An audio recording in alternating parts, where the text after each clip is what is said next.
I'm gonna test you guys real quick. Ready? All right, so now what I tell you next, you have to say that I made you see my nipples before I told you this. Writing this up on Substack, basically I just think tail hedging, a lot of people, a lot of hedge funds, they'll sell these, quarter and nickel puts, meaning they're 25 cents, 5 cents. And it kind of juices their return over time because people think we're never gonna crash 3% in a day, we're never gonna crash 5% in a day.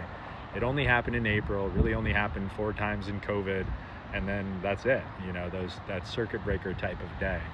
I think that there's a potential sometime, maybe this week, where if you're buying, 5 bips, it's called, 0.05 percentage of your entire AUM, your entire portfolio, that could 100x.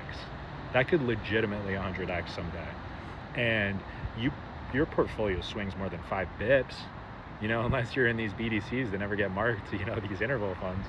Like anything you own is going to swing more than 5 bips. So you can kind of throw that away 5 days in a row and you're covering your ass and the off chance that there's a tail event. Now you don't want to do this all the time over the course of a year. You're definitely going to dampen returns.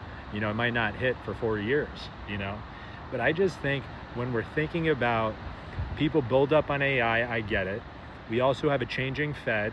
We also have the Fed printing the most amount of money, buying the most amount of short-term bonds and doing stuff in the repo market that they haven't done since 2020. Repo market maybe, after Silicon Valley Bank. Still, the Fed's already doing a lot. Balance sheet's already big. They're already cutting rates, and we have credit crunch. We have this Iran war that everyone says nothing ever happens, and it does. I told you it would. I called the worst thing. I called the private credit thing. I'm not saying I was the first person to say anything, but I smelled that shit, and I was on it.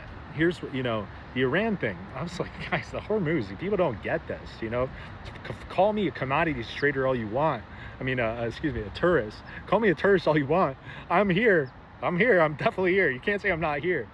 I'm long oil, I'm long nat gas, I'm long oil stocks that haven't even done well because people think it's so bullish, it's bearish. Like the amount of complacency with the amount of risk that we have, even at a 29 VIX, I think is too high. I think the VIX could go to 50. I think it could go higher than 50. And what we need to prepare for is that scenario. Might not happen. It's okay. Maybe it's only a 10% chance. Maybe it's higher. And if it's higher, the expected value is like the best expected value you could ask for, even at 10%.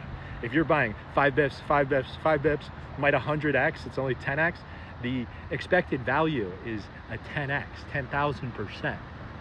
I don't know if you know what I'm talking about. The moral of the story is maybe just sprinkle some really far out of the money 0-day puts, or maybe really far out of the money weekly puts. Like be kind of short term, even though the VIX is pretty high.